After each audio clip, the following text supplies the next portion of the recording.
¿Cuál es la fuente de todo? ¿Te gustaría conocer las palabras de una persona de la cual se dijo, jamás hombre alguno ha hablado como este hombre?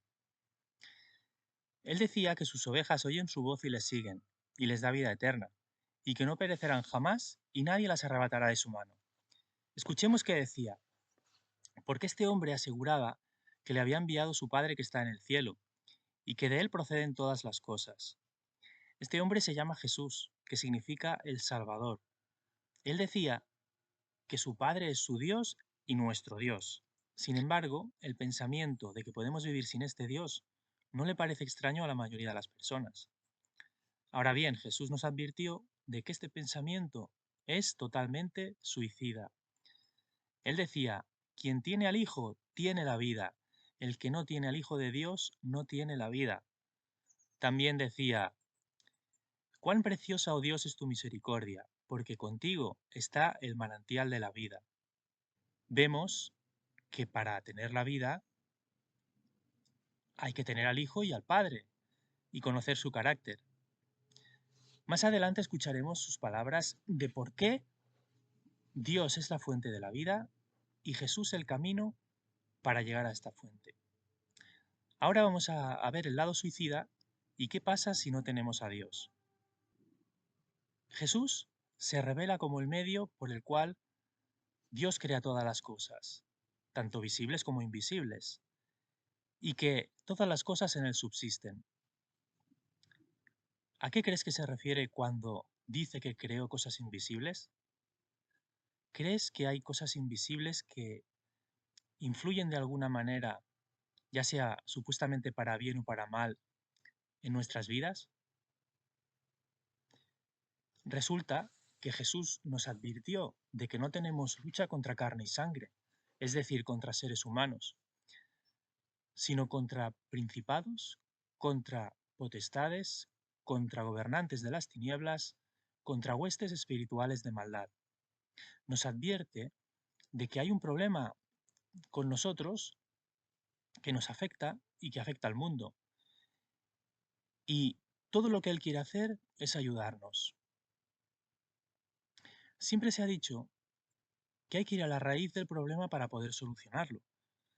Si hacemos esto, seguro que llegaremos a saber cuál es la fuente de la vida y cuál no lo es. Pero es necesario que primero veamos qué pasó con Jesús cuando enfrentó este problema que afecta al mundo.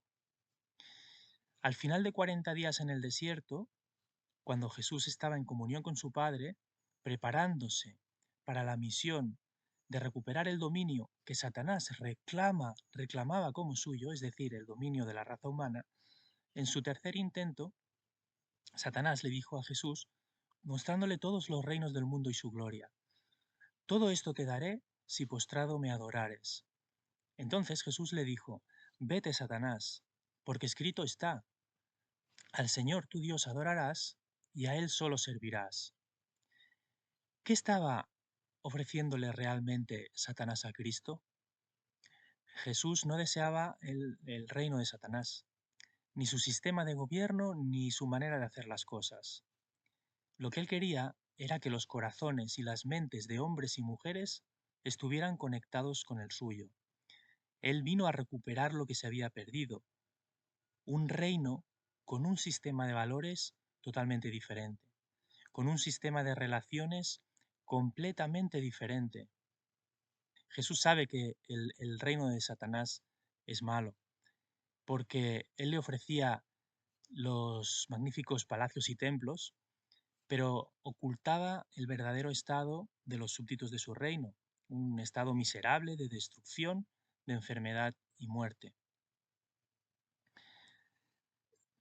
Le dijo de alguna manera, recuperaré a mis súbditos por el medio del camino de la cruz, venciendo al pecado y liberando a los hombres presos del pecado. Al que quiera le haré verdaderamente libre y coheredero de mi reino. Por eso Jesús dijo, hablando como ningún otro hombre había hablado antes, de cierto os digo, que si la semilla de trigo no cae en la tierra y muere, queda solo, pero si muere, lleva mucho fruto. Qué maravilla, ¿nos parece? ¿Quién tiene mayor amor que aquel que pone su vida por sus amigos?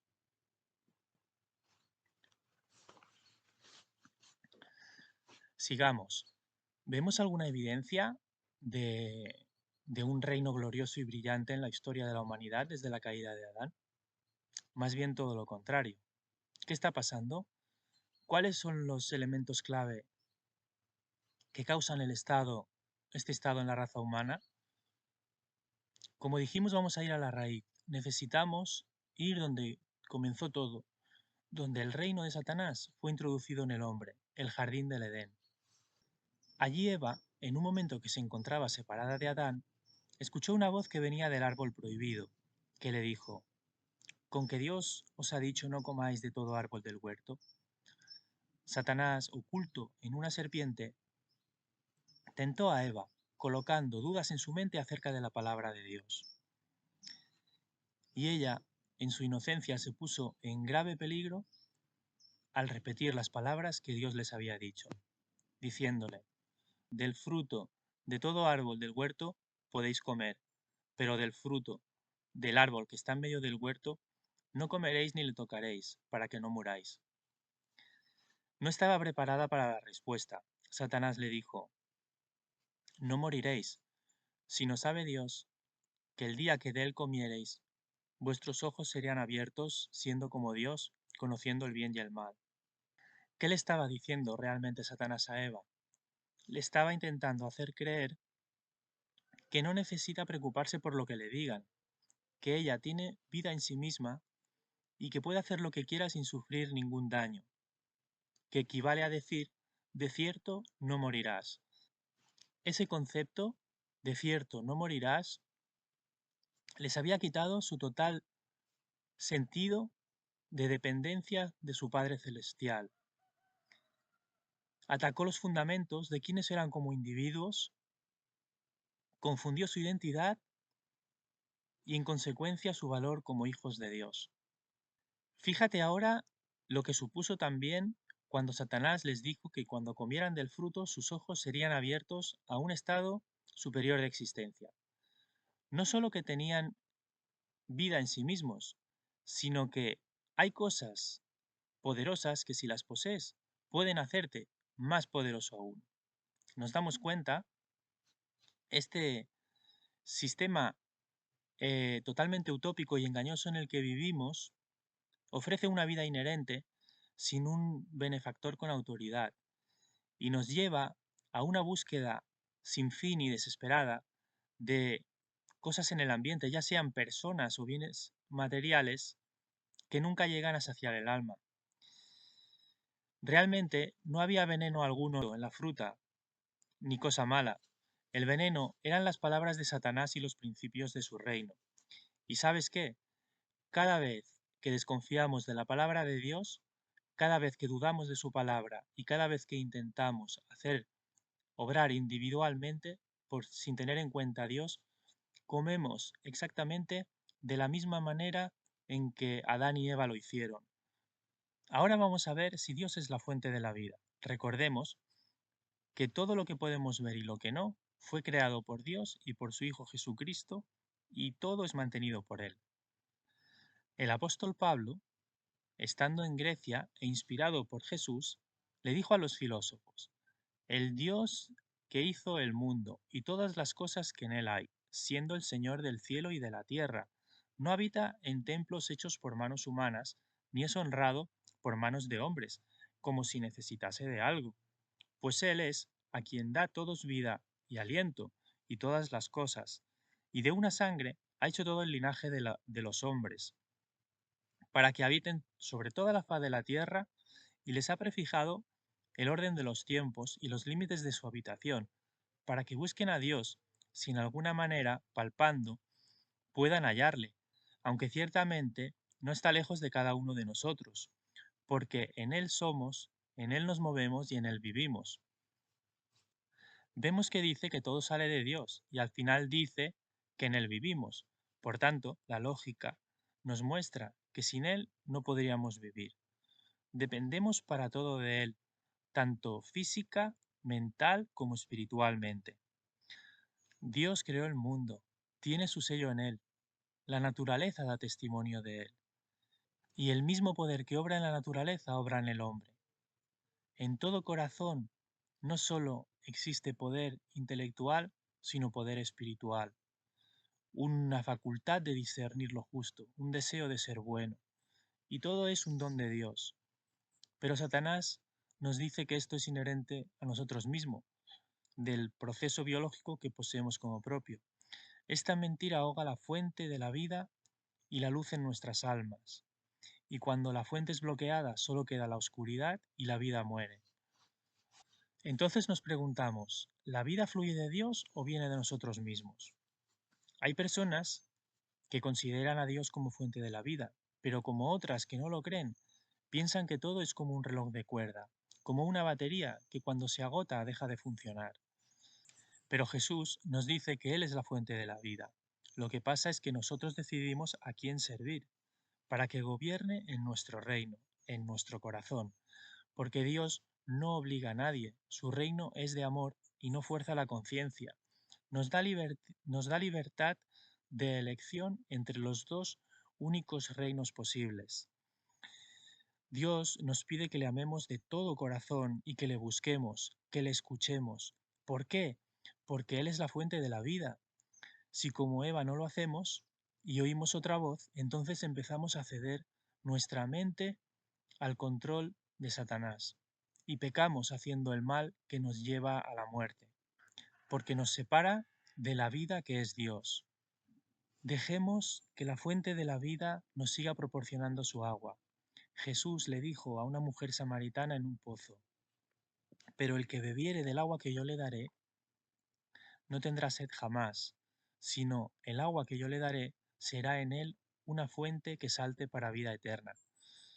Y también dijo por medio de Jeremías, dos males ha hecho mi pueblo, abandonarme a mí, fuente de aguas vivas, y cavar para sí cisternas, cisternas agrietadas que no retienen agua.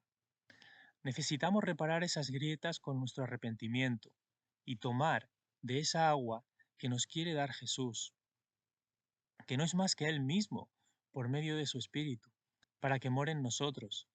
Nos dice muchas veces que si le abrimos la puerta, Él y su Padre vendrán a hacer morada en nosotros, y que sin Él nada podemos hacer. Nos dijo que no nos dejaría huérfanos hasta el día de su regreso, que estaría con nosotros hasta el fin del mundo.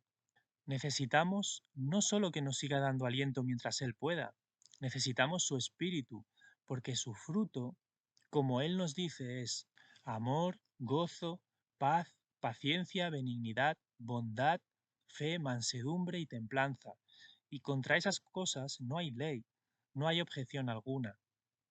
Si Él reina en nuestros corazones, si nuestro cuerpo y mente es su templo, tendrá una relación con nosotros donde los principios de su reino son los antes mencionados, los frutos antes mencionados.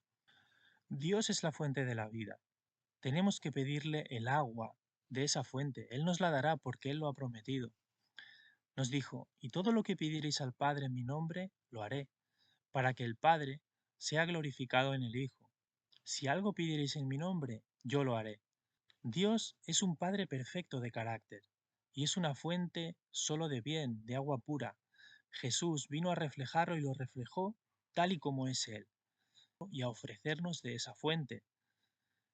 Y dijo, el ladrón no viene sino para hurtar, matar y destruir.